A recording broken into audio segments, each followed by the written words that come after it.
Yes, guys, it's another episode of Fight Talk Live, episode 24. It's Danny Glover, it's Maestro, it's October Red, it's Base the Kid. We're here. How you doing today? All Very for well, Danny. Quattro. Fire intro as always. So real quick, we were actually talking about Shannon Sharp behind the scenes, and it was a pretty much, I think, a consensus that this guy's messed up his career. He's in the sports YouTubing space like we are.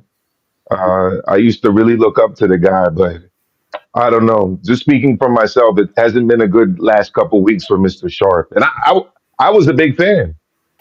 Yeah, it's likewise, from the Skip Bayless, we thought he got done dirty and he used to give really good takes, talking about, stuff for the power for the people and that. Moved over, got a bring in from his brother, Stephen A. Smith. I know people have things to say about Stephen, but hey, he picked up a brother when a man got thrown under the bus and Shannon's fumbled the ball. Pardon the pun. Yeah, big time. But there have been other calamities recently in the sport, and I'm sure we're going to get into it. October, you're going to lead us off here? Yeah, well, no, I was actually going to wade in on the Shannon Sharp thing, because Okay. it's just an interesting topic. Obviously, it's Yeah. said it was more exciting to talk about than the boxing in the US at the moment. Sorry, Maestro. Um, Y- Well, but I yeah, am in Vegas to see Inoue. That's technically in the U.S., so I'm looking forward to that later tonight. is Inoue, who is Japanese. Correct me if I'm wrong. Yeah. Yes. It was a double whammy this weekend. Obviously, late shows, so I didn't watch them live because I was asleep. We started off with the first one that was over in the US, New York, Times Square, locked off, 300 guests only for those that tried to get in. I heard that there was a bit of a commotion. People were, I don't know, flying in or whatever. I think, Maestro, you can weigh in on that. Um, Absolutely. where people were turning up and they couldn't get in. But the general consensus was it's locked down, it's intimate, it's out in the open, but it's intimate and only 300 people could go. Yeah. So real quick on that one. This big fight card was planned in New York City for this past Friday night. The main event was obviously featuring Rolly Romero taking on Ryan Garcia for a WBA Reggie belt at 147. I thought they got rid of the Reggie belts, the regular belts, but apparently they're being brought back. That's probably another discussion topic. But they had essentially put up a ring in the pedestrian only area of Times Square and Okay. kind of barricaded it. They put up visual barriers, so they put materials on the fence so that people walking by couldn't see through. I'm sure they had legitimate reasons to do all of that. A lot of people, though, were expecting it to be like the artistic renderings that were sent out, that kind of resembled, I would say, New Year's Eve in New York City, where the whole area is blocked off, everything becomes pedestrian, and people can stand wherever they want and watch the event. I actually watched it from home. The credential stuff was sent out very late in the week. In fact, um, on Friday, pretty much. And I knew I was traveling here to Las Vegas Saturday. I'll be heading back to New York right after the fight to be at work tomorrow morning. But the consensus was that people would probably be able to see the action somewhere around the ring, somewhere. And it didn't turn out like that. I run an amateur boxing club through USA Boxing. I know other people do as well, and invitations were sent to people that run amateur boxing clubs, telling them that they'd have special locations to watch the fight. They got down there.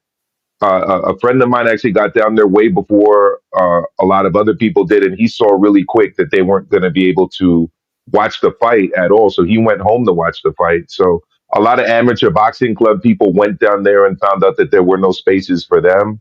So all in all, yeah, I think it's a mix of the messaging not necessarily being perfect, people assuming things to be the case that Yeah. weren't the case, and a lot of disappointment. And it didn't help matters. that the three fights weren't really that great. We had a shock in the main event, Ryan losing after being knocked down by Rolly. Not just losing, but like being comprehensively outboxed by Rolly. You couldn't really give Ryan very many rounds. Rolly was beasting him with the jab. He was feinting. He was changing levels.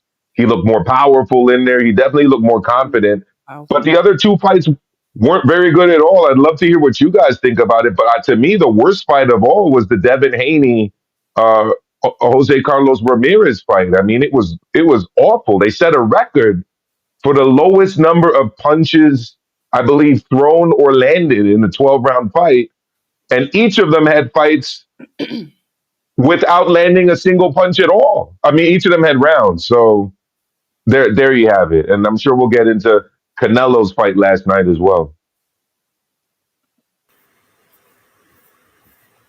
Yeah, I'm Isn't gonna that sit this one out. Whoever it goes, I'll sit this one out. not surprising? I don't blame you. But yeah, look, it was a very. I mean, to be look, the decent thing is it started somewhat early compared to normal. So 10 o'clock start was finished by about 2:30 ish, 2:45, which is pretty good going for a US based card. But yeah, look, I think if I'm going to be honest, the best fight of the night was the policeman and the fireman. Serious. That at Yeah, least had yeah, it some was. that at least had some intrigue to it. Uh, Look, Teofimo Lopez, I need to give him some credit because he proved me wrong and proved that he does still have some ability, or that he's not um, this fraud that I really believed he was. But also, Arnold Barbosa just confirmed to me what I always believed about him, that he's trash. And finally, I guess he just wasn't able to make someone look as trash as he is in the ring. Tio didn't do anything spectacular, but just the extra athleticism was the benefit. And Arnold obviously made him look better by trying to come forward, where usually it would have been easier for him to hang back and make Tio have to try a box on the back foot, on the front foot, because that's when he's not good. But look, that was unanimous decision, correct results, 116, 112. Devin Haney and Jose Ramirez was again a very, very awful fight. But on this one occasion, I'm giving Devin a small amount of grace, and I'm reserving judgment until his next fight, because he has been out of the ring a year, has had to deal with all of the, you know, the social media stuff, and basically everyone clowning and disrespecting him, even though he wasn't the one that done anything wrong. Mhm. So maybe mentally he's still not in a great place, and is very, maybe probably a bit gun shy. So I want to see what the next performance is like before I cast any further judgment on him. But I am looking. The magnifying glass is there, and I am ready to inspect or to cook with the sun if it continues that way in the next one. Jose Ramirez he's a shot fighter at this point. There's nothing left for him. He can't pull the trigger. Can't get down really to 140 anymore. 147, he just looks like a plodder. Yeah, that was just not a great advertisement for him. And in the main event, look, Ryan Garcia. I'm gonna say it. I don't care if anyone else wants to agree. Now we see the difference between Yeah, him on the substances and him not on the substances, because yeah. he looked, number one, he looked horrendous. He didn't look checked in. He let someone, as much as, okay, Rolly Romero's got some improvements, been training with Ishmael Salas. He's still not a good boxer. He's still, the footwork was still sloppy. The stance, the construct, everything was just unorthodox as normal. The only difference and the only, I guess, benefit you saw, and the one thing that shows you how trash Ryan Garcia really is, all that Romero had to do was just keep that hand glued to the chin all night. That's all he did, The and hook. and Ryan Garcia had no answer for it. So um, I guess, look, shout out to Oscar De La Hoya. I bet there won't be no clapback Thursday this week with you going 0-3 on your own show. But yeah, look, it was a turd. It was a dud. Even the main event, when it thought it would spring into action after the knockdown, it was just more of the same. Brody did just enough basically to stay ahead of Ryan every round. And yeah, it was 4 hours. I can't get back, and I'm not happy about it. Deep. Yeah, I kind of have to second on that with base.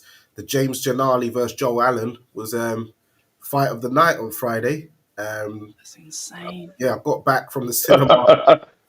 A 3 round amateur fight. Yeah, got back from cinema watching Sinners, great movie. So tuned in, saw that, and then went on, and then it was Lavelle Whittington versus Reito Tsutsumi, and then yeah, Devin Haney just proceeded. Like, I know people talk about Floyd in the past. Oh, Floyd running. No, this was running. He was fighting like a shookhead. He was moving. He was moving like a PH. He was moving like a PH round the ring. He didn't want to engage. Wow. He didn't want to throw no punches. I'm like, you've got the bag. You're on a Riyadh season card, and you don't look like you want to fight. I think it's like a phrase I remember Carl Froch saying back in the day when he used to box on BBC about the England football team. I think with some of these American boxers, they are overpaid, overpraised, and underworked. Yes, you want to get your worth, but these man ain't don't seem like they want to fight. Like you go back to last week, people talking about Eubank Jr. and Conor Benn, they're not world championship material and etc.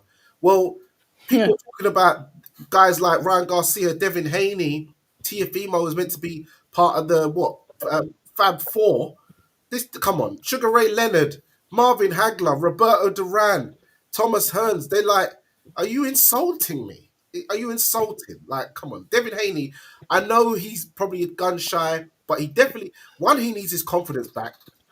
Two, I'll go out and say this. I know he's been working in Big Bear with Shane Mosley recently. I'm actually glad that Tunde didn't take this gig. Imagine. That was a serious top, De La Hoya Trinidad. I'm glad Tunde didn't take this gig. I know he was meant to, but had he'd been done this performance, everyone would have been quick to slate Tunde after Tunde had actually got Yard to put in his best work rate performance to date. So it wouldn't have even correlated with people would have been. But look at Devin; he's not even throwing no punches and stuff. But in Yard, he's got himself a new strength and conditioning coach, and he won the fight on work rate. Where Devin is just literally track starring around the ring, just moving like a shookhead, like he don't want to fight. Shannon Briggs was like, these men don't want to fight. Then you've got Teofimo Lopez versus Barboza. Fair enough. Teofimo did what he needed to do. As Bay said, Teofimo's good when he can counter you, kind of like when he let Lomachenko come to him. But then when he was like trying to chase after George Kambosos, we saw he got countered, he got dropped, blah, blah. So really, you should know the blueprint. Even when he fought Sandor Martin, who's a counter puncher, that he struggles when he's got to come forward. He's not good on the front foot. Kind of like Eubank Senior was never good on the front foot. He used to always sort of fall over himself. So he like you to come to him and say, "Can counter you what up." you want. Yeah. And then you had Jose Ramirez. I thought he was shot from Latino night. I'm surprised he's even still made it this far, like going on and on, like because he just looks shot to me already. And then Devin just moving like a shookhead, just terrible. Ryan Garcia, his body, his frame, you could tell he's off the stuff. You're getting dropped by Rolly. But he's massive though. He's got massive legs. He always has. But He's bulked up. He's bulked up to make 147. Yeah, but he's always looked hench. Like even when he was in with Tank, but even with 147, he packs the muscle on very well. So he dropped Ryan Garcia, and it still wasn't a good fight. It weren't a good show.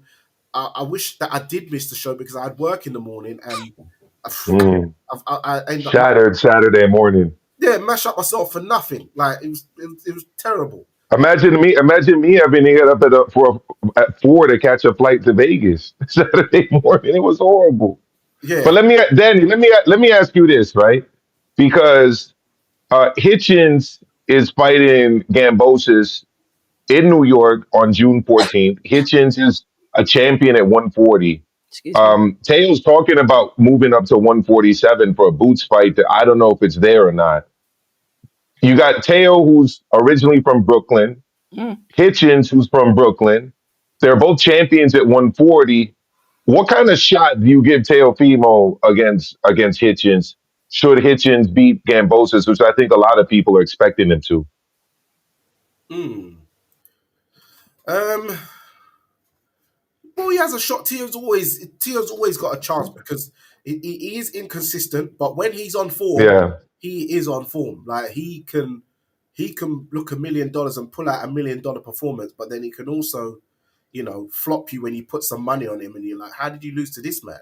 Or how did you just about get past this man? So it literally, I hate that term when people go, oh, it depends what version of him turns up. But with Tio, when you look at his record, it literally is which version of him turns up as to whether he will win or not. Yeah, I just see him struggling to kind of walk to uh, Hitchens aggressively and kind of disarm him. But it would definitely be a chess match type of fight for I wouldn't say for the casuals, but more for the guys that like that kind of fighting. I'm Yeah. more thinking about the money that was invested because we had a fantastic Ring Magazine debut in the UK Oh, yeah. with Eubank Jr. versus Conor Benn. Beautiful fight, really good card. Like I said, there was only one fight on there that I wasn't particularly keen on, but the rest of them were really enjoyable fights. And then to go over to Hmm. New York to get those names, when you look at it, those are names. The only one that was missing was Javante Davis and maybe Shakur Stevenson, but the names were on the card and it just really didn't deliver. So I'm trying to think, am I being biased because the week before was so fantastic and it's in the UK and they're UK fighters? And then maybe I just feel it because I'm, not as much as an American boxing patriot as I am a UK one. Am I being a bit unfair? But the general consensus is it was poor compared to the week before. And Even if that's what you we're are being operating on unfair, comparisons. even if you are being unfair and biased, you're still correct. Both things can be correct at the same time. Mm, It was bad, but yes, you are biased to the UK stuff. yeah, that's But fine. you're not wrong. You're not wrong, October, because guess what? The UK matchup had a lot of history and Mm. had a lot of bad blood. If they wanted to replicate that, they should have just gone straight to Devin Haney versus Ryan Garcia in the main event. There would have been a lot of bad blood and there would have been some history, not Ben versus Eubank history, but still history because of everything that happened last year. But they decided to put on these kind of tune up fights. And we've seen it in the past in boxing. Like you pair up guys anticipating or expecting them to win or even look good and win against their opponent to then go to the next stage and take on the opponent you actually want them Yeah, to, but and historically, things Mike. go wrong. They should have, yeah, go for it. Yeah, I was about to say, historically that His Excellency doesn't do that. He puts you in. That it would have been Haney Right. versus Garcia. So it makes me think, what was the influence around the matchmaking? Because I know I don't, when he puts cards on, it's cards that you're thinking, you know what? Okay, let's have it. And it just seems maybe I don't know what was his Someone input asked this for a time. tune-up. They said that. Okay, We don't know which. They right. didn't confirm who it was, but one of them okay. asked for a tune-up. Well, that's the thing. They didn't have to give that someone a tune up. That was number one. The second problem was with the venue, right? Times Square. If you're not gonna have a big audience, right, and have fans watching it in a controlled zone where you stop traffic and the streets are essentially closed to pedestrian traffic. I mean, they could have picked another venue. They could have done it on Ellis Island. They could have done it by the Statue of Liberty, right? If you're just going to do a closed event for VIPs and like you want iconic shots, I don't really understand the decision to go to Times Square this particular way. It didn't really make a lot of sense to me. In addition to what you were saying about the main event being a dud, October. It's probably a Turkey thing. You think about it, Yeah. like when in that sense, look, he's wants to be quote unquote creative and Yeah. innovative, but him obviously being from Saudi Arabia doesn't necessarily know the cultures of the other places that he goes, but he sees all of these things probably from films or old studies. And he's like, okay, I want to do this. I want to Yeah. do that. They've got the money to do it, but he won't really know the logistical sense of it or like the historical context of most of these places, which is why he's talking Oh, about you're absolutely right, Base. And then things like who that. were the promoters involved? The promoters were one uh, Oscar, who's from LA, which is literally just as far from New York as London is. Right, it's a long flight to Eddie get was the from main New York to promoter LA. in this one. And, Frank was and the then main. that's what I'm saying. And Yeah. then that's what I'm saying. And then the other promoter was Eddie Hearn, who's from England. Like, what does he know? With all due respect to Eddie, I like Eddie a lot. I'm a big fan of Matchroom and their work, but it's not like they've staged outdoor fights in New York City before. Like you would have assumed they would have brought in a promoter like more because I would have never put a fight in Times Square. And I'm not even a promoter. I was not understanding it from the beginning. And I don't want to say I told you so, but I told multiple people that this wasn't going to work the way people were like imagining or I would even say daydreaming it would work. But I think it's like from us looking on the outside in, Times Square is like this magical place, isn't it? It's about image, it's about the name. Like if you wasn't there, like you're watching it from home. I mean, I've only watched highlights. You wouldn't have known that it was so intimate. You wouldn't have known that it didn't really get that vibe that it should have done because you're just like chilling and watching it at home. I don't know. Maybe they were concentrating on potential pay-per-view for the bundle event rather than gate Yeah. sales. Who knows what the strategy was around it? But it seems like that just didn't like deliver. But like I Well, said, there's a hard comparison because of the week before. there's two massive Yeah. goals to this outside of the event itself. The way it was marketed, we all saw the promo video. The promo video was all basically about Devin Haney and Ryan Garcia. Garcia, And then yeah, everyone else Yes. being afterthoughts, except for maybe Tio, who was like a special guest cameo in the in the promo. So you've done that, telling us directly that this is basically what's about to happen next, and yeah. now it's not going to. So you look stupid. Mhm. And then the other thing, which is like an epic fail, is unfortunately, October brought him up a little while ago about the only person not being there is Tank, but now this is making his resume look even worse.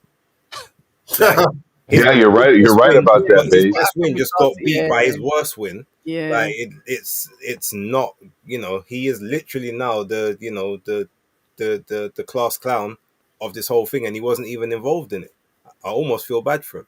Mm. But, but also, I remember that there was a video clip I saw afterwards, which Floyd did from ages ago, and he said, "Hey Ryan Garcia, I'll pay you 100 grand if you beat Rowley, but if you lose to Rowley, don't ever mention Tank's name again." Serious. Yeah, I see a video clip of Floyd saying that, and yeah, he's got so now Yeah, but Ryan. that happened before. Obviously, they Yeah, fought. before, He So said yeah, it was a yeah, rerun. yeah, but someone brought up an old clip, and I was like, rotted.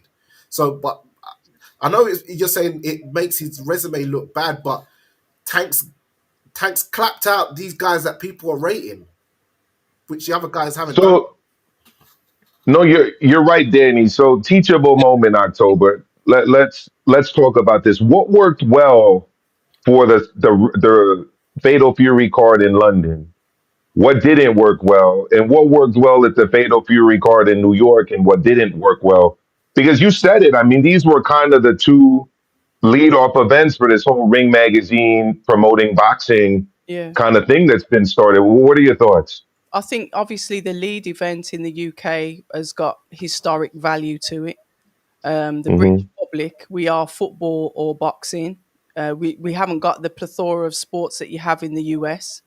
So we're always going to be at an advantage there. Hence, obviously, the stadium fight that it was.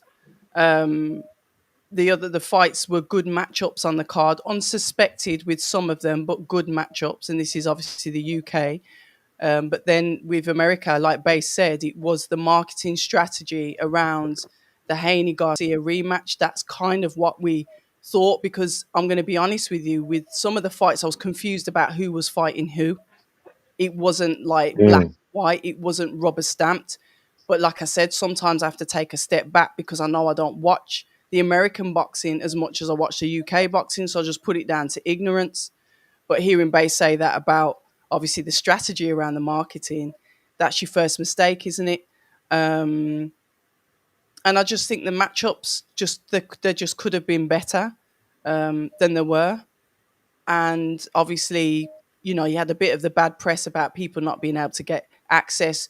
You telling me that there were basically blinds up, so anybody walking past couldn't have a look in. There's that exclusion that they've got with it as well. Maybe people looking out of apartment, hotel rooms and watching it from aerial, unless it was covered over from the top as well. I don't know. But it was anticlimactical compared to the week before. But then they pushed straight over to obviously Saudi, Riyadh, back in the kingdom again for the secondary, not ring, but obviously the secondary fight that's linked to Riyadh season. No, it was a ring. Oh, it was ring as well? Yeah. Oh, both? So it's a third event? Mm-hmm. Okay. I'll tell you what's a little confusing too. I was confused by this. I don't know if anybody else was, but before all of the matches, they're like showing the ring belt. Shout Even out before to Chris Adelaide, Eubank, the whole even before the Chris Eubank Jr. Conor Ben fight, they had the ring belt on display. I thought that was a little confusing, but What did you so hear they had about? that. They had the Fatal Fury belt, but yeah, definitely a much better event in the UK. Just watching it at home, they were much better events. Yeah, real talk. So we step over to Saudi, the third installment, the bundle price. We could, in fact, I want to know what the cost was in America, because in the UK you could buy both fights as a bundle for £34.99, which was a reduced amount from what it should have Yeah. been, which I think was £43.99, something along those lines. So we was offered a reduced bundle price. I didn't buy it because I just watched the highlights. What was the Here it was two for $80, October. I thought it was two for Both pay-per-views for $80. It was okay? an $89.99. There's something along. I'm pretty sure it was, yeah, maybe when they threw in fees or whatever. I'm pretty sure it was 80. It's maybe They taxes. even gave me a fight poster for it that had $80 on it. So yeah. Yeah. Compared to cards, usually that's still cheap because that's like $40 a card. £60. So, Yeah. which in comparison to your usual prices that you pay, that is still reasonably cheap. Yeah, because that would usually be the price of a Canelo pay-per-view. Or if you're like Danny and you're really excited about watching Morrell Jr. and David Benavidez, the same price for that pay-per-view too. EBC loves that pay-per-view price. So, would you say that So the prices were reasonable then not just for Danny, me too. Reasonable. what you Well, got? to discuss reasonable, we got to go into the card and what you guys felt about it. That's what I'm saying. Did you think Because it was reasonable? here's the thing, I'm old school. I'm an 80s baby. I grew up in the 90s. So I remember when Oscar would go from a pay-per-view fight and then the next fight would be on HBO against Steve Forbes. Like this is that kind of a fight. Like if this was in the 90s or It would. even in the early 2000s, it would have been a regular HBO fight. Mm, Uh, between a pay-per-view HBO fight for Canelo. That's how Oscar used to do it, right? That's how other fighters back then used to do it. The pay-per-view stars of that era, Lennox Lewis as well.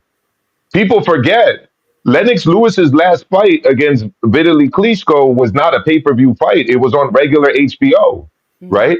And that fight was coming off of a huge pay-per-view fight. So that used to be the model.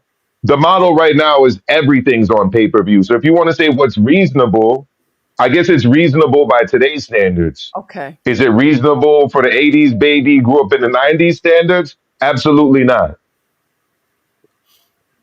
Saudi, who wants to talk about that then? Because obviously you had people flying across. We saw Big Frank out there in Saudi. We saw Eddie join in later on. We saw the likes of Anthony Joshua there, the usuals rolling up to Canelo versus Skull. I don't know who wants to run with that. Like I said, I'm literally highlights with this. Yeah. Well, yeah, it was Eddie Hearn took an 18-hour flight. Nuts. Look fresh for a man, but I'm pretty sure he had a nice cozy bed on the plane in his so it ain't like he was sitting, as you guys call it, coach, or for us we call it economy. Yeah. For real. Yeah. So, but yeah, I tuned in. It was it was the fight. I forgot what fight it was, but it was the fight before Richard Riakporhe. Um, I think they were like lightweights or something. But so I wasn't really paying attention to that because I was catching up on watching the reviews of Sinners and stuff. People were breaking down stuff, all that deep stuff. But then, yeah, Richard Riakporhe come Hold out. up, hold up, hold up, Danny. So rather than watch the undercard, you watch reviews about a movie you already watched. No, like the early undercard I didn't watch, but I tuned in when Richard Riakporhe Okay, was on. That's when I tuned in. So Richard all Riakporhe right. came on. You know, he's looking wait 235, looking well muscular. His shoulders just the Oh, rhomboids. The rhomboids was looking very serious. bro. The Argentinian guy Talk who about the delts. I've seen a couple. Sorry. Calm down. I've seen a couple. I've seen the Argentinian guy fight Moses Ituma and Fraser Clark in the past. Went points with Moses Ituma. Fraser Clark made him like retire after about 3 rounds. In the So, corner. yeah, made him seen him a couple times. He weighed like nearly 300 pounds, like 200 and something So it heavy. was 299. Yeah, Or was that Bacoli? Bacoli. So he might have been like 295 or something like that. But he was like near 300 pounds basically. So I thought, oh, this might be interesting. Heavyweight debut. I thought, oh, might go points or something like that. But Richard, you know, he did look a bit stiff, so he might need to trim down the muscle just a little bit. Okay. But he definitely he's got that sort of FA Jagba physique, but a bit more muscular. Good jab, decent right hand.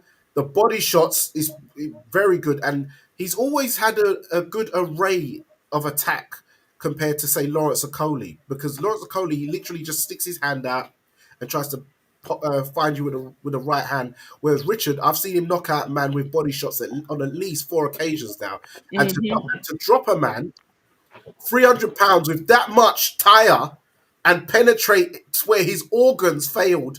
And then take the Penetration. knee. Oh my god, grief! You're gonna have to get. Debate, Danny. I'll You go into timeout disappointed after October. I don't know. I timeout. don't know if you could tell, but October looked disappointed when you said that he needs to trim back the muscle a little bit. Yeah, maybe like 5 pounds, 5 pounds of muscle, but yeah, made him take a knee. You saw that after the round he didn't want it. He shook his head and he'd had enough. So yeah, good performance by Richard Riakporhe, and the size of him. People, we know when he was billed to fight Lawrence Okoli, everyone was like, "Oh, well, he looks too small," because Lawrence weighed in at like Yeah. 261 or 62 pounds. Da da da. But going by how I saw him there, he didn't look too small there. And if Lawrence comes in at 261, Richard's going to be a bit more nimble. He's got a good array of shots, and Lawrence, I don't know, he's going to have to trim down himself because he's going to need a better engine and stuff like that. So it's made, if this fight does come off at heavyweight, it's made this fight a bit more interesting. But it just goes to show you, it's very mad how, if you look at Lawrence and Richard, so Lawrence on his debut puts on how much pounds, like a proper heavyweight, like 261 pounds. Richard Riakporhe put on 35 pounds, which is 2.5 stone from his last fight. So that just shows you, because normally when you're looking at cruiserweights, you got to heavyweight like Holyfield, Usyk, Chris Bird, Eddie Chambers, David Hay. David Hay. They're not putting on that kind of They're size. just going up to the Yeah, they're putting on like actual weight. yeah, like 215, 217, 220, 225 tops. Mhm. So yeah, but Richard, good finish. Yes, the opponent wasn't the best, but yeah, it was a good heavyweight debut in my opinion.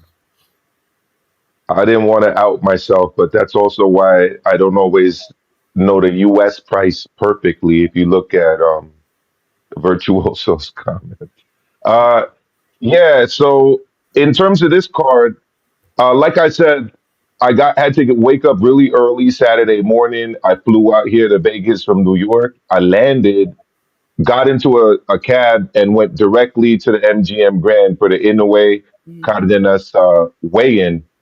By the time I got to the hotel where I'm actually right now, I had actually missed the first at least 2 fights, so I didn't see the first two fights. The first fight I saw was the one with the Cuban trained by Eddie Reynoso. That was the first fight I saw. Um, and then I ended up, so I didn't see this fight, Danny, the Rappaport fight, but hopefully I'll be able to find a stream and go back and watch it. Turkey does usually put up these fights pretty quickly, which is something I appreciate that they do. So I didn't see this one. So you can ask somebody else about it. The The first only one I saw that really I think I want to talk about was the Buck Coley versus a Jagba fight. Okay. Yeah. Yeah. Excuse me. Yeah, Yeah, 'cause you're gonna crack on.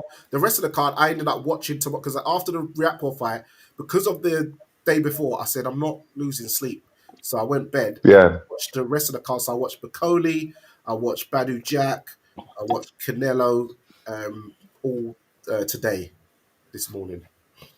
Was it weird, Danny, having a Riyadh season card in Riyadh start so late? Like, what was the feeling of that over there? Because this is the first time it's ever started this late in the United States. Because usually these fights take place during the day, which is actually usually pretty good. They did it for you. well, remember, it wasn't a Riyadh season card; it was a ring card. They did it Oh for yeah, ring card. Yeah, But it was Riyadh. I'm done getting mixed up specifically with to the accommodate marketing. Canelo Alvarez and accommodate his fans. Obviously, he is the draw, and it's to make sure that Yeah. everyone can possibly watch and buy it in the States. So, um, I mean, look, if you think about it, technically, it's what 2 hours, maybe 3 hours difference to the cards normally. In terms of like I guess when it finished to when this one finished, a lot of them they finished at like 3:30 in the morning over there. This one happened to finish at like 6:30. They Mhm. normally sleep during the day when it's the hottest anyway, and then do a lot of their business from sort of that early evening. So it may not have been too much of an adjustment on that side, and Canelo gets to kind of work within the same sleep pattern he might on the West Coast. So it probably wasn't that big of a transition. The interesting one will be when he actually has to properly do the on time schedule for the place he's fighting, whether it's Riyadh, the UK, or anywhere else, because he says he wants to obviously fight outside of these places. They're not going to be doing the shows at 1, 2, 3, 4 in the morning, especially in those venues. Hmm. Yeah.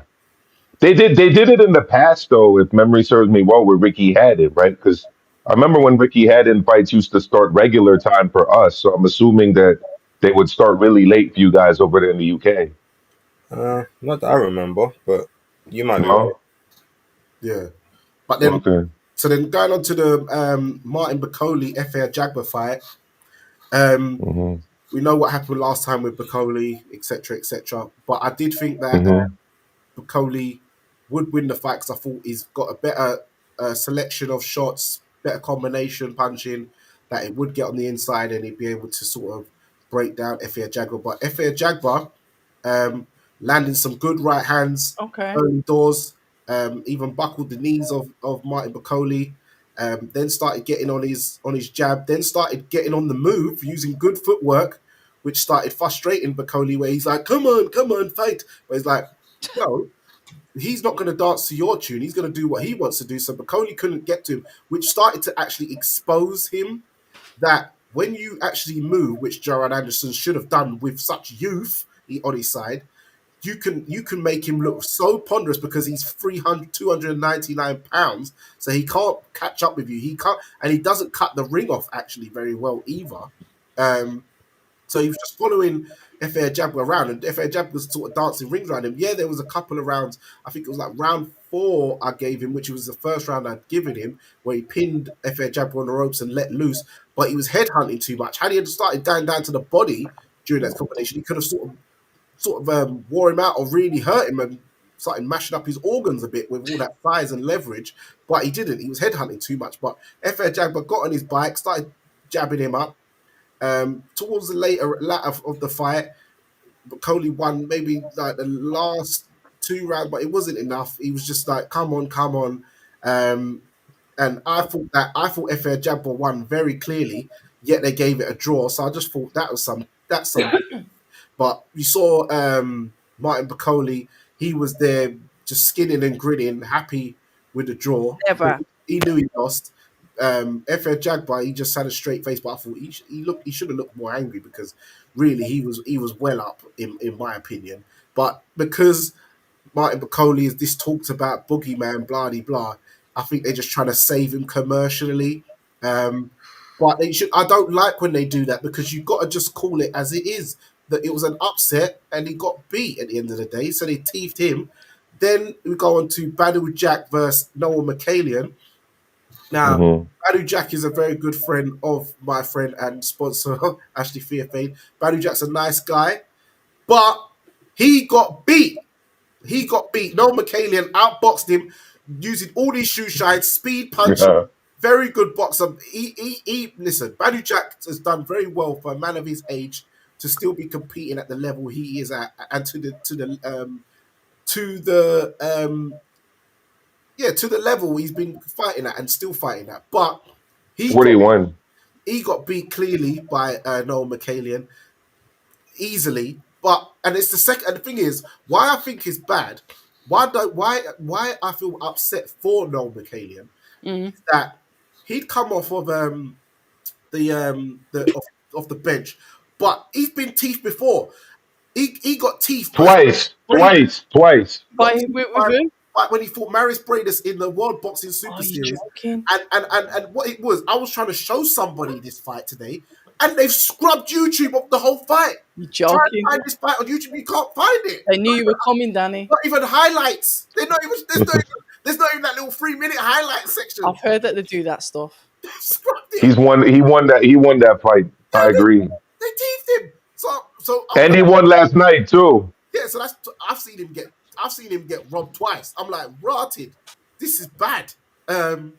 So yeah, but we know that they're trying to set up the Badou Jack versus Jai Patai fight because commercial names, etc., etc.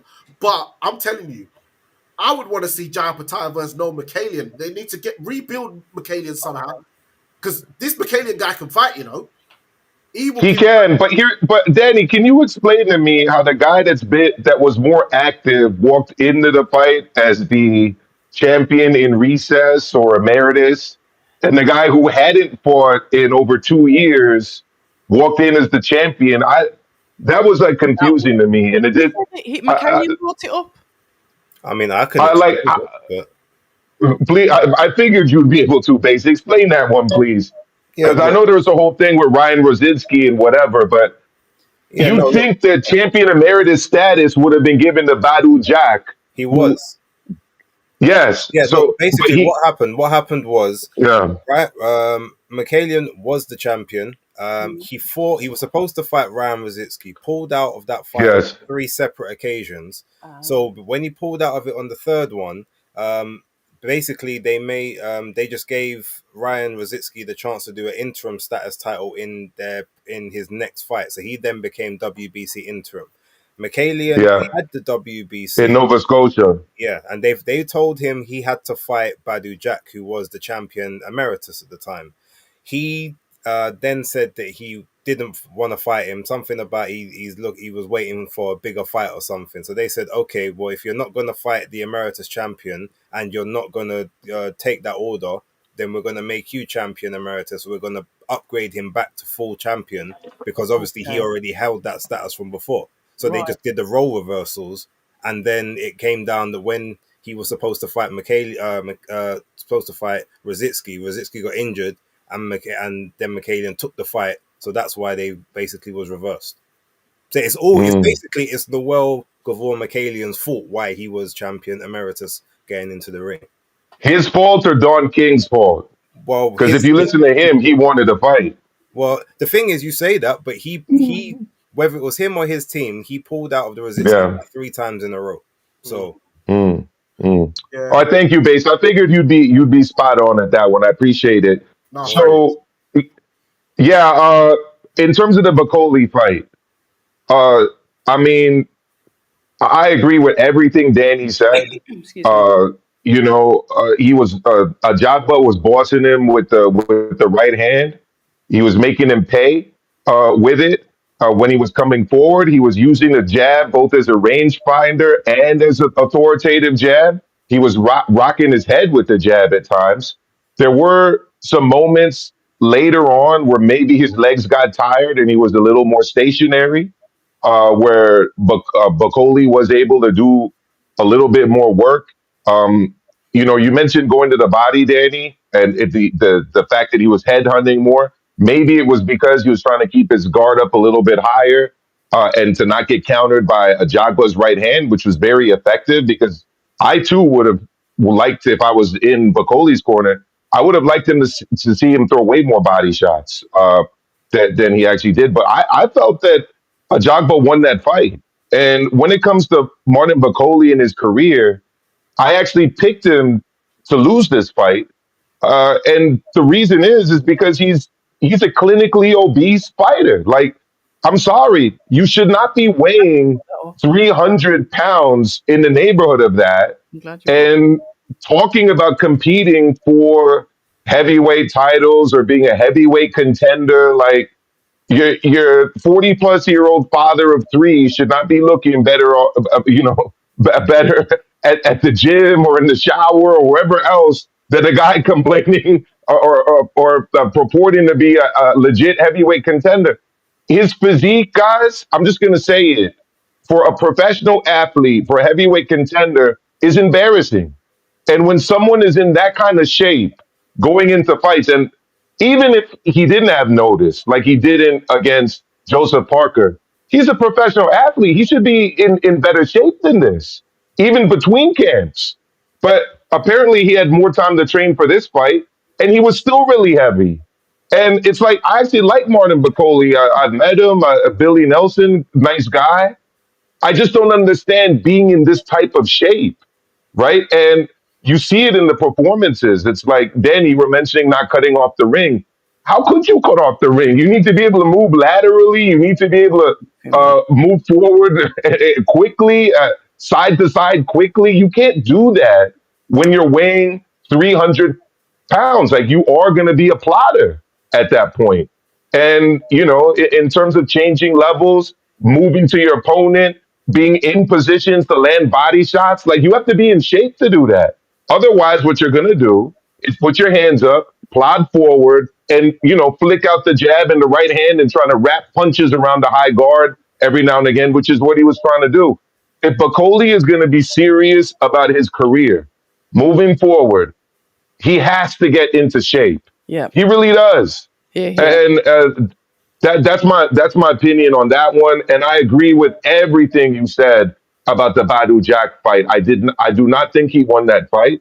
I thought he did very well for a 41-year-old, especially a 41-year-old who's been out of the ring for 2 years. Mm. But I don't think he won that fight, right? And you know, I, what can I say? It's hard because it is multiple times now where there's been that bitter pill to swallow.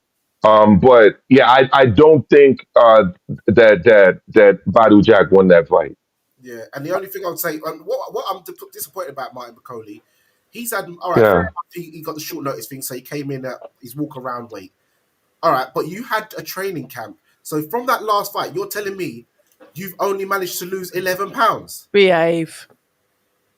Come on, and you're a full-time pro. This ain't like Josh Padley who had to go to work, 5 days a week, etc. You're a full-time pro, and all you managed to do is lose 11 pounds. And you probably did that winding your waist in the gym whilst recharging. Yeah, that's the other thing. It's like he's making a joke about his physique. He's like belly dancing and shit. Like, I mean, but Danny, you mentioned the walk around weight. Can we ask the question? Why is that his walking around weight? I know it His is. walking around weight legitimately should probably be about 270 pounds max. Mm-hmm. He should be getting down to about 245, 250 for his fights max. I mean, I respect George Foreman and his career. Maybe I'll go out and get a George Foreman t-shirt as well. But George Foreman never, even in his 40s, wasn't approaching numbers like this, Yeah. or body composition levels like this. But then When you we're talking muscle to lean muscle to fat ratios, like, you go for it, October. Yeah, He's but got to get into shape. I agree with you. When I saw him on the scales, I was polite in my tweet. I just I thought he would have looked a little bit different to how he looked. I think I can't remember who I was speaking to the other day, but they were saying, "Oh, who do you think wins?" And I said, if Bacoli is in shape, he will be okay because he's very clinical on the inside. I like his inside work, but if he's out of shape, the win belongs to anybody else except for him.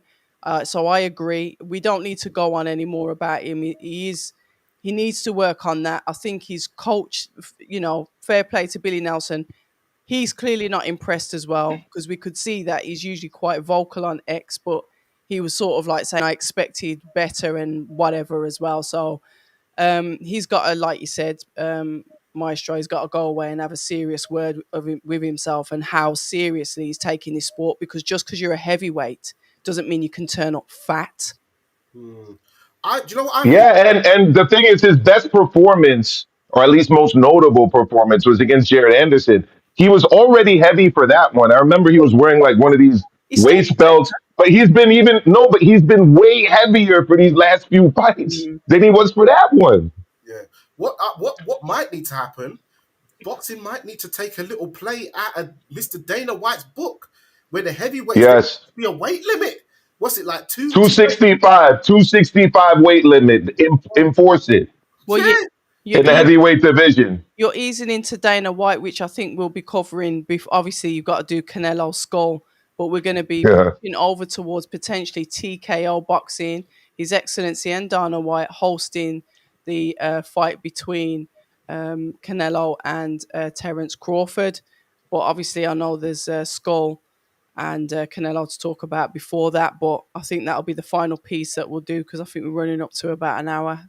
Yeah. Well, first of all, but just before that, real. Jaime Munguia, Yeah. Bruno Saras. I did- Bruno Saras. Yes. Yeah, that was a good performance. He looked improved under Eddie Reynoso. He seemed to use a couple looking Canelo moves, slipping and sliding, and good combination punching. So well done to him for that. Yeah, I'll let Base take the main event. Oh wait, Forget the main Can event. I make a quick comment on that one though first? Wait. Let me have my time to talk, people. What's going on here? Relax. Okay. First off, FA Ajagba, Martin Bacoli. I actually saw Yeah. a draw, so I disagree with both of you. But I do think if anyone was going to win that fight, it should have been Ajagba. But I Yeah. scored it 5 rounds apiece. I gave basically, but what I said was Bacoli won 3 rounds, but Ajagba gave him 2. Like there was 2 rounds where Ajagba basically, one of them he sat on the ropes, and obviously took, even though he was fighting back off of the ropes, but he was getting outworked on the ropes. So he gave that round away, which I think was the 7th, if I remember correctly, or possibly the 8th, and then the 10th round. So I gave Bacoli the second, and I know if you give Ajagba that second, then it's 96-94. No real complaints there. But yes, in terms of Martin Bacoli, he doesn't take it serious, and he even gave away the game plan. If people remember what he said at the end of the Jared Anderson fight, he goes, "Well, he tried to fight me. He shouldn't have done that. He should have tried to box me, and he may have had more success." So that already tells you that he knows against people that can move, people that can jab, he's going to be all at sea, especially at those higher weights. I don't think it's appropriate to not give Billy Nelson a whole bunch of criticism on that side. Yes, you can't baby the guy, but you know what he's doing. So you're complicit in him being 300 pounds or 310 pounds.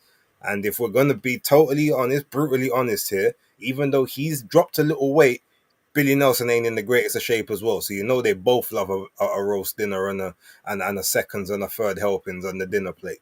So in that, But the base, isn't he going to Congo between fights? I don't think Billy Nelson is going over there with him. he 'Cause goes that seems to be where he's putting on the weight. he goes to the Congo. It's not all the time. Like he's there sometimes, then he's back in Scotland. But either way, you're supposed to be. He's your primary charge, right? He's the only Yeah. real guy you've got at the time that you're saying this is my guy. Now you got Riakpo, you might push him to the side a bit more. But ultimately, he was your guy. You're going to do whatever it takes. You're going to keep in contact. Yo, what are you doing? have you done your runs today? Like you're going, because that's the kind of relationship he's put in. He said that he's like this father figure, and that's what Martin says. Yeah, so you're gonna act like that Hmm. father figure. So in my opinion, I'm not saying Hmm. he's totally to blame, but he's not absolved of blame of that. He's letting it happen. Is my point. Yeah. Um, with look, with Badu Jack and Noel Gavor Michaelian, I wasn't scoring it hardcore, so I'm not going to disagree with either of you. However, I did predict Badu Jack would win by majority decision. And when I was watching the fight, doing the sort of watching it, doing the live scoring, I did slightly edge it towards Badu Jack, purely because a lot of his shots were a lot more impactful. I felt like Gavor he was doing a lot of good work, especially early, and I thought he would. But my thing was always that Badu Jack was going to lose the first 3-4 rounds. Then he was going to get into it like he always does. He's always a slow starter. And I feel like he started to take over from sort of that fourth, fifth round. And you could see that at that point, Noel Michaelian was looking very uneasy. He was starting to look a bit despondent, was starting to look to the referee for help at times. And I think all of that body language was conveying that he was losing the rounds. And the shoe shine thing, it might work in the amateurs, but obviously when they're looking at that, what they say, that effective, are you having an impact on your opponent? You could see that Badu Jack for the most part looked like he was having a lot more of an effect on his onto Noel than the other way around. In terms of look, Jaime and Saras, that was basically what the first fight was. It was exactly the same way. The first fight, there was just a punch that came from out of nowhere. The dynamics of the fight, you knew it would play out the same way. So that's sort of my thoughts on the undercard. Now we can go to the main event. I just want to say one thing about the Bruno Saras Munguia fight.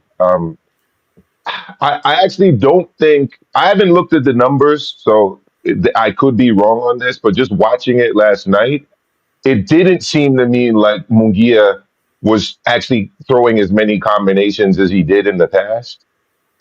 It seemed to me, at least, that the focus with Reynoso and him going into this fight uh, was really about being mindful about that right hand that Suras would throw. You know, you kind of step out to the right a little bit, angle out that way, and then try to wrap it around the high guard. I think they're really prepared for that. I'm hoping we do get to see a Munguia that does let his hands go a little bit more, because against another opponent, I really think he's going to have to do that. But it was a good win by Munguia, and he was clearly focused on being defensively sharp and on being really accurate and precise with his punches. Mhm. Cool. Right, who wants to talk about that shit show of a main event? I fell asleep and I had to find a YouTube link to watch it in the morning, where they kind of do the thing where they don't show the full picture, but they show angles of Oh, it so that the yeah, fight doesn't get taken down. I'm sure boxing fans know what I'm talking about when I say that. yeah. Uh, Do you know what? Not a Let me very talk good about it then, fight. because I actually had to sit Yeah, through yeah. it live. Yeah, so Okay, I'll you start, talk about it. and Yeah, you yeah, guys talk can about it, base. look. It was, first of all, like, I understand you need to take use of the advantages. We know that, look, Canelo, he's getting slower, he's getting older. It's obvious. He wants someone that's going to be able to step forward and sort of come forward and actually fight with him to make it a bit of a fight. So if you can move, you can take advantage of that. That's not a problem. But we had a William Skull for the most part in this fight. It reminded me, those early rounds reminded me a lot of the fight with Virgil Ortiz and uh what's the other guy's name, the 154 guy, champion. Yeah, Boachuk, no, not Boachuk. Madrimov, yeah, it reminded me a lot of Madrimov, that yeah. in the first couple rounds, where there's just non-stop movement, and it's like, okay, you're trying to frustrate the guy, you're trying to just pickpocket, you're trying to steal around. I don't know what's going on here, but it's like, okay, we're walking down. We know what Canelo's gonna do, but it's like there's all this movement, left, right, running this way, staying so far out of range that even you can't get a shot off. Then that's not really the tactic. Is to be, you're supposed to move to be able to stop them from catching you, but you can still catch them. Like he was all the way on the outside for the majority of it, like circling, like literally. And there was times you even see him doing. He's doing that little running man in the ring as he's moving to the side, like he's almost like it's a dance. And I don't know where the score. There's one score, well, two of them. One of them was 116, 112. One was 115, 113. By the time you got to 113. the sixth round, you thought, okay, maybe he's going to slow down. He's going to have to engage a bit more. And even if he survives, he can put up a bit of a play here. But it was just constant. It was movement for movement's sake. It was, to me, it was ineffective. I don't know. Some people said even online. I mean, I saw Shakur, I saw Ray Ford saying that they actually think he won the fight. I've seen Amir Khan said that he thought he won it by two rounds. I don't know how they viewed that, but what I do know is that was worse than the Jamel Charlo fight. It was worse than the Edgar Berlanga fight because he Yes. bike as well. And for someone, I guess this must be his retirement fight, because I don't think he's gonna get any opportunities again after this. Not on that big stage. I don't even think you fight him as an opponent, because he's just not a fun style to watch. There's no, obviously he doesn't speak English, which is gonna be a barrier in that sense. I don't see how you get him another world title. Like it was just a horrible performance. Canelo's not absolved of blame, because you got to figure out a way to get close to him.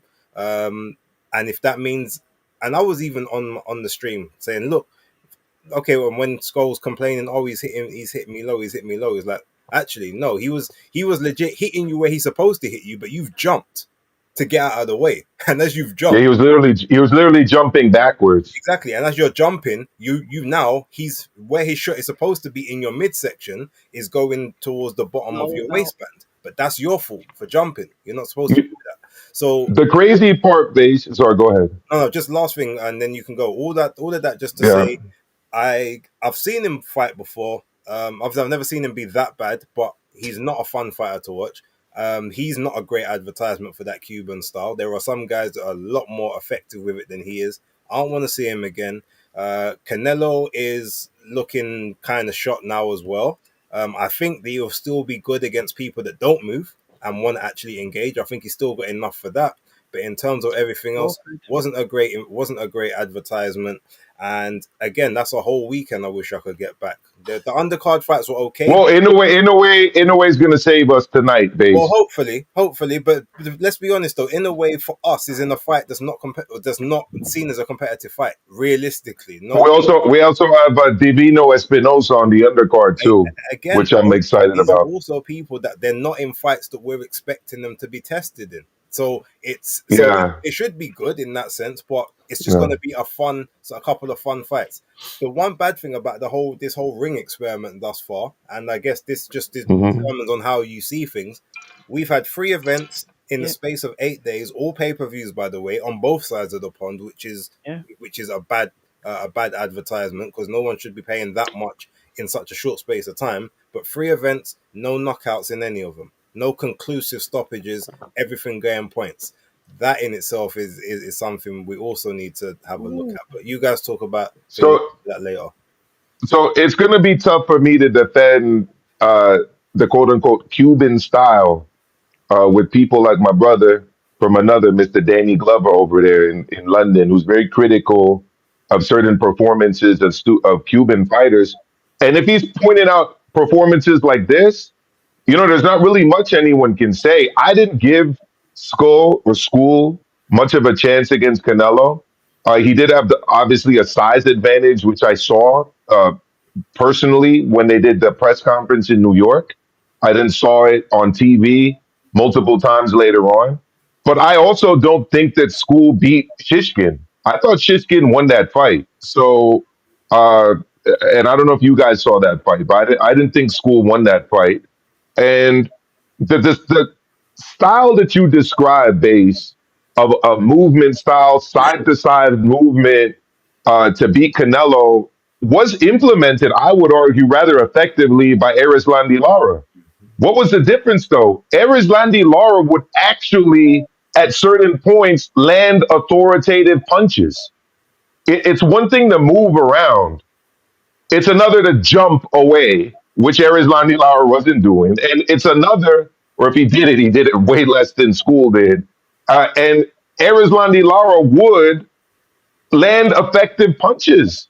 You have the Cuban style, according to School himself, is the art of hitting and not being hit. Well, you're doing decent at the not being hit part, but you also have to hit your opponent and hit him impactfully if you're going to win rounds against the number one star in the sport. Uh, so it wasn't a very good fight. I actually fell asleep last night. It was a long day for me. Like I said, I had to rewatch the whole thing in the morning. And I got to agree with you, Base. There's not going to be anyone clamoring to see William School again after that performance. Hopefully, he got very well paid because it's back to the German circuit, I'm guessing, against lesser tier opposition, I'm guessing. Uh, Granted, 168 isn't the most competitive division out there, or if it is competitive, it's not competitive with a lot of superstars, I should say. So maybe they will be able to, fit him in somewhere against someone. But unless you're forced into it by a sanctioning body, why would anyone fight William School? So Canelo won that fight last night. William School didn't do nearly enough to win, and especially when you're fighting a guy like Canelo. And I'm very interested to hear what Danny and October have to say about it. Danny, over to you. Like I said, Yeah, the main event, and this is terrible, and I'm going to summarize the whole sort of thing so far. But all right. So first of all, you had one scorecard of 115, 113. You had another scorecard of 119, 109. So you have a discrepancy of 10 rounds between judges, which is just absolutely crazy. I think people were giving credit a lot to Canelo due to the fact his name. For instance, they gave Canelo round one, right? Now, in round one, William Skull threw 20 punches and landed one punch. Canelo threw 4 punches and landed 0. oh wow, And got and got. Now, the last time I remember a fighter winning a round and not landing a punch, when it like Rona, when no, it no Willie Pep. They said, Willie Pep, back yeah. in the day that he was so good that he had such ring generalship that they gave him the round and he didn't even land a punch. But I've seen, I now that maybe it sounds good for the annals of history. Oh yeah, the old school fighters, but we've seen what that looks like in modern time. You can't be giving a man a round. He didn't land a punch. Well, he did, but it wasn't. It didn't land in a scoring area. He landed shot in the first round. If you go back or watch it, you'll see he did land, and it was a big punch compared to the jab that Skull landed. All right, but either way, it's Clean, effective punching. Ring. I guess you're arguing there for ring generalship if you're scoring that round for Canelo, right? Yeah, because Skull was run. He was basically moving around, backing off, and not engaging. So you're not going to give him the round. Mm. yeah. Then you had the obviously they said in the end that Canelo and William Skull actually broke the record of Ryan Garcia and Rolly Romero of the total punches thrown was even less at 445 between them, whereas Garcia and Romero was 474. Haney and Ramirez was 503. Now, you've got Canelo Alvarez and William Skull, Yeah. Garcia and Rolly Romero, Haney and Ramirez. All 3 of those fights, total CompuBox punches thrown is 1,422. Now you just go back to For three fights. 3 fights. Now you go back to last week I was about to say with Chris Eubank Jr. and Conor Benn, one fight. 1,505. So they've thrown nearly 100 punches more, just them 2 alone, than 6 fighters, 2 Six fighters. 6 fighters. And this is a man who was weight drained versus a man who's having to risk it all against the bigger man. And they're throwing more punches in their fight. Now, I don't know if they're trying to play some kind of old school amateur boxing where it's computer scoring. Because I wanted to name the show Semi-Pro. Because They're not Oh, fighting this like one. professional. They're not fighting like professional like fighters. the Will Ferrell movie about basketball. They're not fighting like pro fighters. They're on some fencing business, man. Where they come like, fair enough, you got William Skull who might be trying to take after Mario Kindling, but Mario Kindling's throwing proper punches, man. Felix Savon's throwing Yes. punches. Okay, Danny, thank you so much for saying this because the Cubans have always been known for moving, but also hitting You and got making you look silly and yeah, even hurting you. He yeah. wasn't doing that. He wasn't doing this. And people like to talk about Floyd, yeah? People like to talk, oh, he's running. Now, you go to CompuBox numbers of Canelo Alvarez versus Floyd Mayweather. Floyd Mayweather threw 505 punches. Canelo threw 526 punches in that fight. When you talk about Floyd versus Oscar De La Hoya, Floyd threw 481 punches. Oscar De La Hoya threw 587 punches. When you look at Floyd Mayweather versus Manny Pacquiao, Floyd threw 435 punches, Pacquiao 429 punches. So these men are fighting. Their CompuBox numbers are eclipsing these young guys. I remember Floyd. Okay. A very important point though there, Danny. That was an older Floyd. That was Floyd at the end of his career in most of those fights. Past prime, and he's fighting, Yes, past prime Floyd. and he's throwing more punches than these guys who are meant to be in their 20s. What's going on here? And they're lighter weights. How can you have? Yeah, it's insane. How can you have F.A. Jagbar and Coley. big Bacoli Big back. throwing Big back. more big back Bacoli throwing more punches than lightweights, light welterweights. This is a joke. In their 20s. In their No, 20s. but you know what, Danny, people have been saying this for a while, and I'm starting to agree with it. We have a whole generation of fighters, especially from the United States, in the lower weight classes who have done their best job to mimic old Floyd, but they're doing it to extremes. So they're not mimicking they're not mimicking Pretty Boy Floyd when he was taking out uh, uh, uh, Castillo and Corrales and Hernandez and all these other guys. They're mimicking the older Floyd who was fighting Andre Berto and everybody else. But to your point, I didn't even realize until you brought out the numbers. They're not even achieving what old Floyd was doing in terms of offensive volume and output. And again, we have a whole generation of fighters like this at this point in the lower weight classes here in the United States. Danny, go for it. Yeah, old Floyd is still throwing double the amount of punches as these guys. So what's going on? American boxing, something bad is happening. I don't know what's happening, and it's gonna be egg on their face if Naoya Inoue comes over there tonight and mashes work and looks spectacular because they're gonna. He can say, "All right, you telling me I need to come over here to be a star and I've got to fight you guys, but when I'm mashing. You man are on some joke thing. You man are on some Sha'Carri Richardson, some Noah Lyles business. You man ain't trying to fight. Yeah. And what's the point? Danny, Hold on. And what's the point of training in Big Bear and having strength and conditioning coaches? These men are making a living. Where's the conditioning? Where's the strength? Come on, man. Danny, I'm going to add in on it too. I had a kid about a month ago asking me if we could work faster on the pads.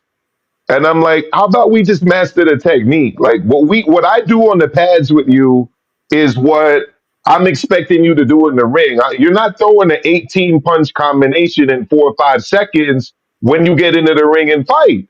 So but if you go to social media with a lot of young fighters out in the United States, they're not doing the pad work that Hearns, that Duran were doing back in the day. Look at that old school pad work. What are they doing? They're throwing these 30, 40 punch combinations, but then they get into the ring and it's all it's like, what are we doing here? Man are doing fadeaway moves in the ring. Yeah. So I mean, you on the one hand, it's like the pad work is insane. On the other hand, the low offensive volume and output is equally insane. Like it's not looking good right now. I'll tell you that. It's not looking good. And then people wanna question why all of these fighters from the former Soviet republics are doing so well, and why we've got fighters like Inoue, who, by the way, people are saying needs to conquer the United States to be, a superstar and all that. No, he's already a superstar. Conquer what? No, I was surprised he was asked that at the press conference, and maybe it's Japanese politeness. I don't really know. He did say he wants to be very famous and like whatever in the United States. If I was him, I'd say, look, I'm already famous. I don't know what you're talking about. I'm already doing numbers in my country that no fighter in your country is doing. Why do I have to come over here? But in a way, that's not part of his culture. So he's just being respectful. Yeah, I know, but I'm saying conquer what? What is there to conquer? If this is the showcase, come on, man. Like, Yeah. come on. Listen, me and Bass are meant to have a spar at some point. We're gonna we will put this behind the Patreon wall or something, and I'm sure we're gonna get more active than these guys.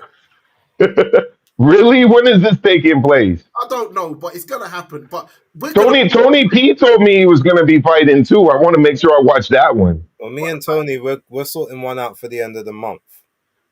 So the fact is, we're not full time.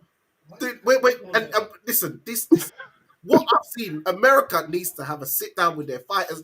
Turkey needs to start. It needs to start. There needs to be some kind of sanctioning of purse pulling, because they're not. But bro, Turkey's also on camera saying that he wants, black people to get back in the to take over boxing again. only at heavyweight though. Only at heavyweight. Oh, only at heavyweight. Okay. Yeah. So just to put a nightcap on this, on the one end we've got 50-plus-year-olds trying to date 19-year-olds. That's the old generation, and on the young side of it, we've got fighters that get into these fights that don't want to throw punches. So, I don't know what to say. This is where we are right now. Yeah, at least over here in on this side. I'm in Las Vegas, Nevada. Right, Well, and New York City, it's America. Yeah, I gotta lump in New York with it too, I guess.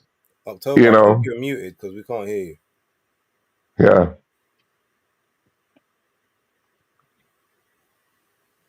Yeah, sorry, Canelo, Crawford, TKO. What are we saying about that?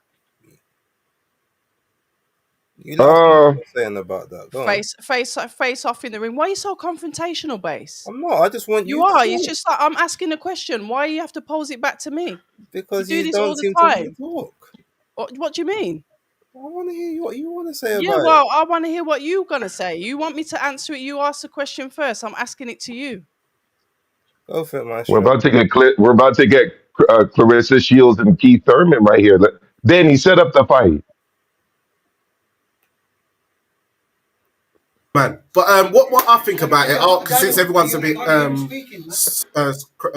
bit tentative to answer, my thoughts on the fight on this card, I think it's good, but I think that what I don't like is that Turkey's basically giving Dana White a through ball of his first pay-per-view, so it's obviously we're predicting this is going to be a very successful card. So Dana's going to come out, oh yeah, look at my numbers, I've just got into boxing, but it's like, hold on, you've kind of been gold plated this card. That's a great point. So you haven't really proven anything to me. So I'm not even going to count this on the Dana White resume, because this is a Ring Magazine Turkey Al Sheikh card. But I expected to do good numbers. Good to see them face off with each other. Terence Crawford looked the bigger man in there. Canelo's probably broader at the waist, but overall, I think, Terence Crawford has a good shot. He'll probably have a higher output. I think Terence Crawford should come in at about 161 pounds. Canelo, if he's smart, will probably weigh in about 165. Try and get himself a little bit of speed, not coming at 168.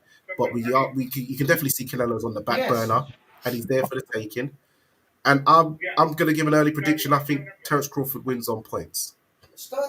Because Canelo's output's been dipping quite a lot as of late, over the last few years. Hence why he's ducking my nephew.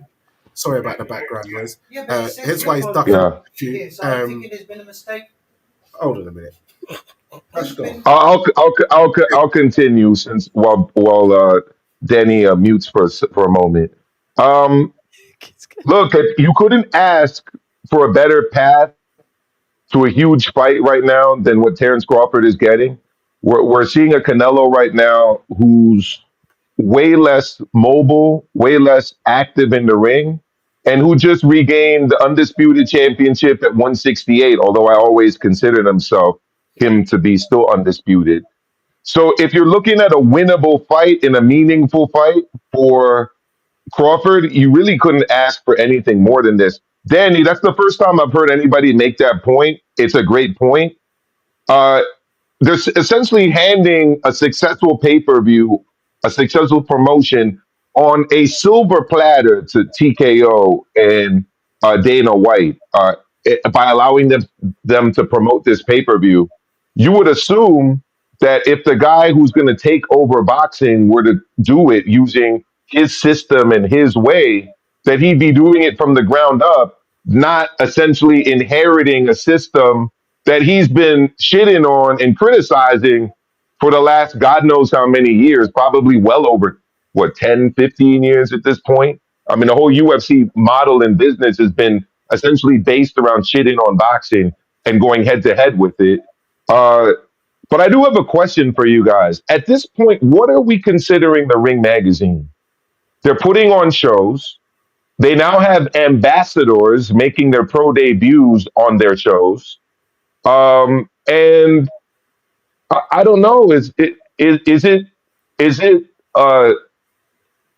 I don't know what to call it. Is it a journalistic outlet? Is it a PR agency? Is it a fight promotion? Is it all of the above? What do you guys think about that? I'd call it a promotional hub. Yeah, for the sport of boxing, Yeah. a one-stop shop for reading about it, seeing it online, knowing who the top people in the sport are, etc. Right? Yeah, let's not forget they're not gonna have like regular shows throughout the year like the other promotions. They're gonna do these little pockets of promotional things throughout, and then they're gonna have obviously the magazines and whatnot. So I just think that it's a promotional hub just to sort of bring the ring and the magazine and the championship back to like the forefront, but to give the legitimacy of that championship to TKO when they start doing their leagues, just so people get familiar with the title and it being the be all and end all. Got it. I gotta get running. Great show, everyone, and I'll check in with you guys later. All right. Same, I gotta go too because they just mash up my whole team, my whole flow. All right, you go as well. I guess me and October will finish this We'll up finish and it battle off. it out.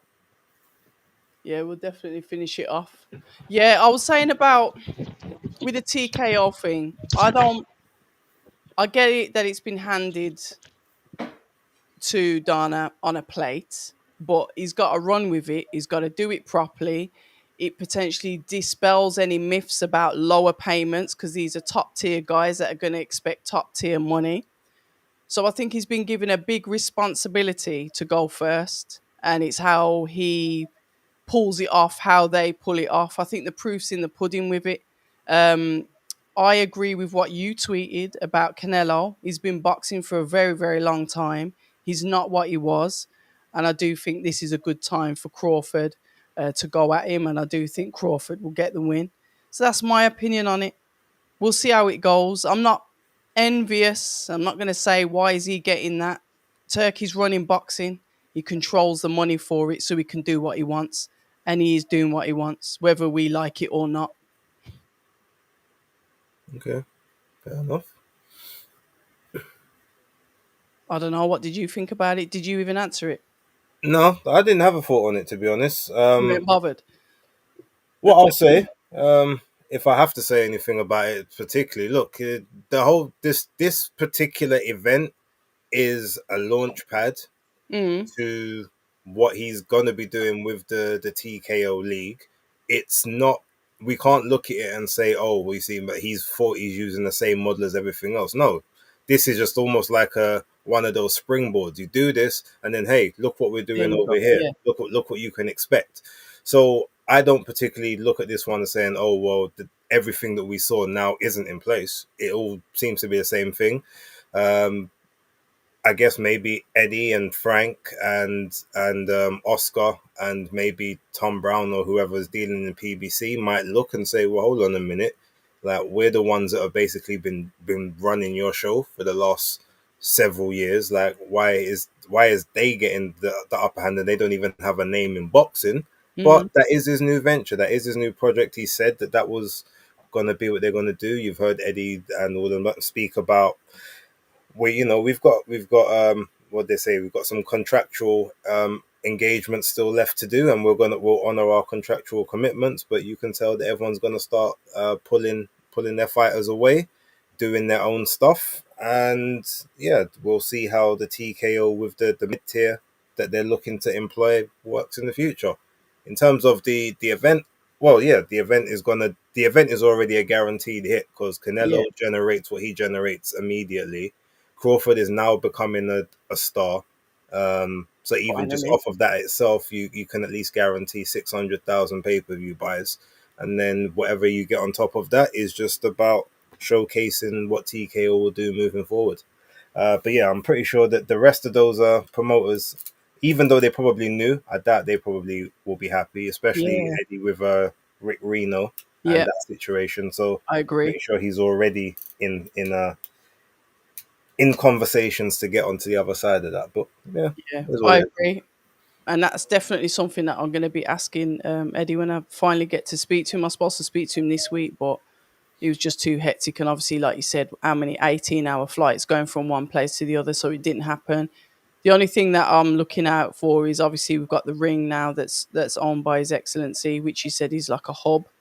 You've got the reading, you've got the media, you've got cards being promoted by them, and now we've got TKO. So we've sort of got like another party, albeit they're not media, albeit they're they've not got a magazine, etc., etc.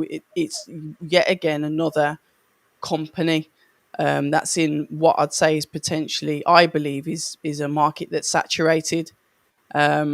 But we'll see how it goes. I'm sure they would have been approaching all of the fighters and specific fighters that they wanted, but to go ahead and have such a big event for your first one, sort of, in my opinion, sets a precedence for this rumor and sort of dispels this low pay rumor that seems to follow Dana White around the place, because obviously it's not him that's necessarily putting up the financial collateral for the fighters.